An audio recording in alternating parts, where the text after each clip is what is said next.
ranger l'un des oiseaux au-dessus d'un récipient en terre contenant de l'eau de source. Il prend l'autre oiseau et le plonge avec le bois de cèdre, la laine cramoisie et la branche d'hysope dans le sang de l'oiseau qu'on a égorgé. Il fait alors 7 aspersions sur l'homme qui doit être purifié de la lèpre. Il déclare l'homme pur, puis il laisse l'oiseau vivant s'envoler vers la pleine campagne. L'homme lave ses vêtements, rase tous ses poils et prend un bain qui le purifie. Ensuite il regagne le camp, mais demeure hors de sa tente pendant 1 semaine. Le 7e jour, il rase de nouveau ses cheveux, sa barbe, ses sourcils et tous les autres poils, puis il lave ses vêtements et prend un bain. Alors il est purifié.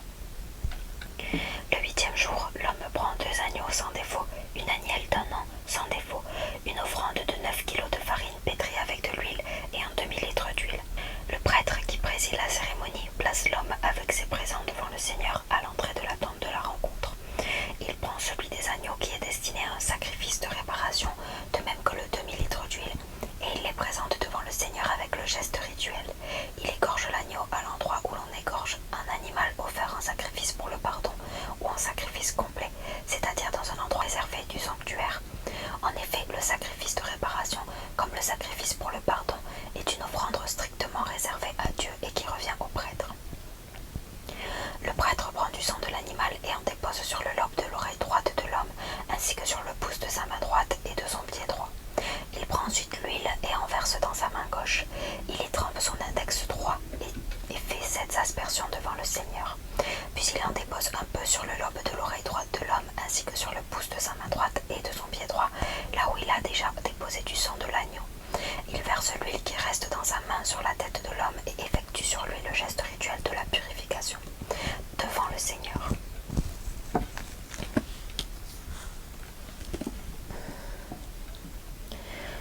Le prêtre offre le sacrifice pour obtenir le pardon de Dieu et effectue de nouveau sur l'homme le geste qui le libère de son impureté. Après quoi il égorge l'animal destiné au sacrifice complet et le brûle en entier sur l'autel avec l'offrande de farine. Alors une dernière fois il effectue sur l'homme le geste rituel qui le rend pur. Purification d'un lépreux pauvre. Si l'homme est pauvre et n'a pas à sa disposition les offrandes nécessaires, il prend un seul agneau destiné au sacrifice de réparation et qui sera présenté au Seigneur pour obtenir la purification, une offrande de 3 kilos de farine pétrie avec de l'huile et un demi-litre d'huile. Il prend aussi 2 tourterelles ou 2 pigeons, suivant ce qu'il possède, l'un destiné à un sacrifice pour le pardon et l'autre à un sacrifice complet. Le 8e jour, il apporte ses présents au prêtre à l'entrée de la tente de la rencontre devant le Seigneur pour la cérémonie de purification. Le prêtre prend l'anneau et l'huile et les présente au Seigneur avec le geste rituel. Il égorge l'agneau, prend de son sang et en dépose sur le lobe de l'oreille droite de l'homme ainsi que sur le pouce de sa main droite et de son pied droit. Il verse de l'huile dans sa main gauche. Avec son index droit, il en fait 7 aspersions devant le Seigneur, puis il en dépose un peu sur le lobe de l'oreille droite de l'homme ainsi que sur son pouce de sa main droite et de son pied droit, là où il a déjà déposé du sang de l'agneau. Il verse l'huile qui reste dans sa main sur la tête de l'homme et effectue sur lui le geste rituel de la purification devant le Seigneur. Le prêtre prend une des tourterelles et un des pigeons, suivant ce que l'homme possédait, et il l'offre en sacrifice pour obtenir le pardon. Puis il offre l'autre oiseau en sacrifice complet, accompagné de l'offrande de farine. Il effectue alors sur l'homme un geste rituel de la purification devant le Seigneur. Telles sont les instructions concernant un lépreux qui n'a pas à sa disposition ce qui est normalement nécessaire pour la cérémonie de purification. Moisissure sur les murs d'une maison. Le Seigneur dit à Moïse et à Aaron: quand vous serez entrés dans le pays de Canaan, que je vais vous donner en propriété, si je fais apparaître une tache de moisissure dans une maison de votre nouveau pays, le propriétaire de la maison ira annoncer au prêtre: j'ai aperçu une sorte de tache dans ma maison. Le prêtre ordonnera de vider la maison avant de s'y rendre lui-même pour examiner la tache. De cette manière, rien de ce qui se trouvait dans la maison ne restera tenu pour impur. Ensuite, le prêtre entrera dans la maison pour y examiner la tache. Si la tache comporte des cavités verdâtres ou rougeâtres, si elle forme comme un creux dans le mur de la maison, le prêtre sortira sur le pas de la porte et fermera la maison pour 1 semaine. Le 7e jour, le prêtre reviendra pour un nouvel examen. Si la tache s'est étendue sur le mur de la maison, le prêtre ordonnera d'arracher les pierres atteintes de moisissure et de les jeter dans un lieu impur hors de la ville. Il fera gratter le crépi de tous les murs intérieurs de la maison et on déversera les déchets dans le lieu impur hors de la ville. Ensuite, on prendra d'autres pierres pour remplacer les premières et un autre enduit pour recrépir la maison. Si la tache de moisissure se manifeste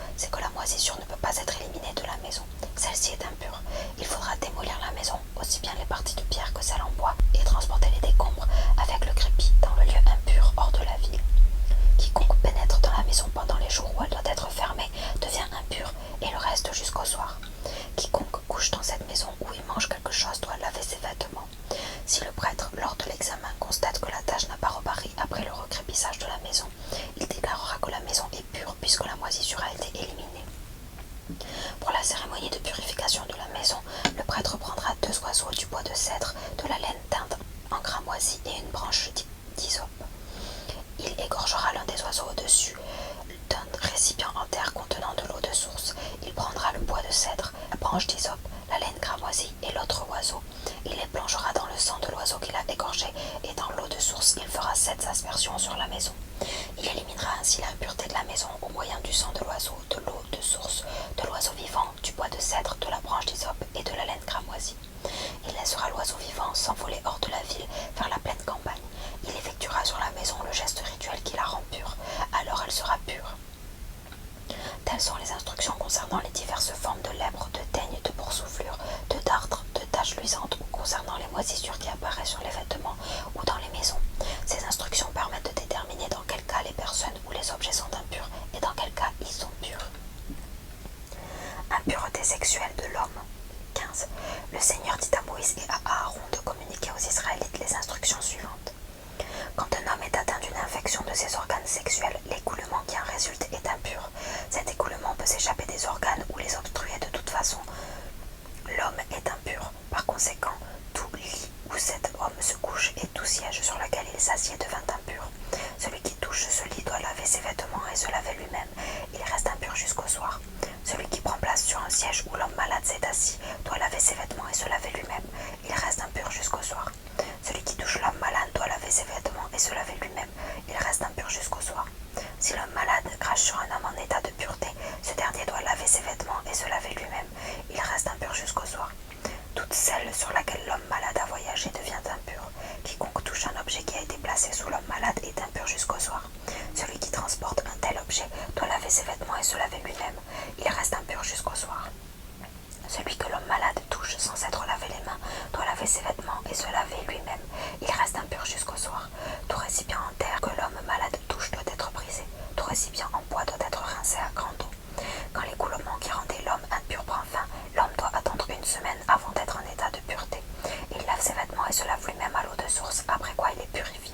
Le 8e jour, il prend 2 tourterelles et 2 pigeons et va les remettre au prêtre devant le Seigneur à l'entrée de la tente de la rencontre. Le prêtre offre l'un des oiseaux en sacrifice pour obtenir le pardon et l'autre en sacrifice complet. Ensuite, il effectue sur l'homme devant le Seigneur le geste rituel qui le purifie de son écoulement. Quand un homme a eu des pertes séminales, il doit se laver entièrement. Il reste impur jusqu'au soir. Tout vêtement et toute couverture de peau tachée par le sperme doit être lavé et reste impur jusqu'au soir. Quand un homme et une femme ont eu des relations sexuelles, ils doivent se laver tous les deux. Ils restent impurs jusqu'au soir. Impureté sexuelle de la femme. Quand une femme a ses règles, que du sang s'écoule de son corps, elle est tenue pour impure pendant 1 semaine. Celui qui la touche devient impur et le reste jusqu'au soir. Tout lit où elle se couche et tout siège sur lequel elle s'assied alors qu'elle a ses règles devient impur. Celui qui touche ce lit ou ce siège doit laver ses vêtements et se laver lui-même. Il reste impur jusqu'au soir. Si un objet se trouvait sur le lit ou le siège où elle a pris place, quiconque touche cet objet est impur jusqu'au soir. Si au moment où un homme couche avec elle, le sang de ses règles s'écoule et l'atteint, l'homme devient impur pour 1 semaine aussi, et tout lit sur lequel il se couche devient impur. Quand une femme a des pertes de sang pendant plusieurs jours en dehors de ses règles ou que ses règles se prolongent au-delà du temps normal, elle est impure aussi longtemps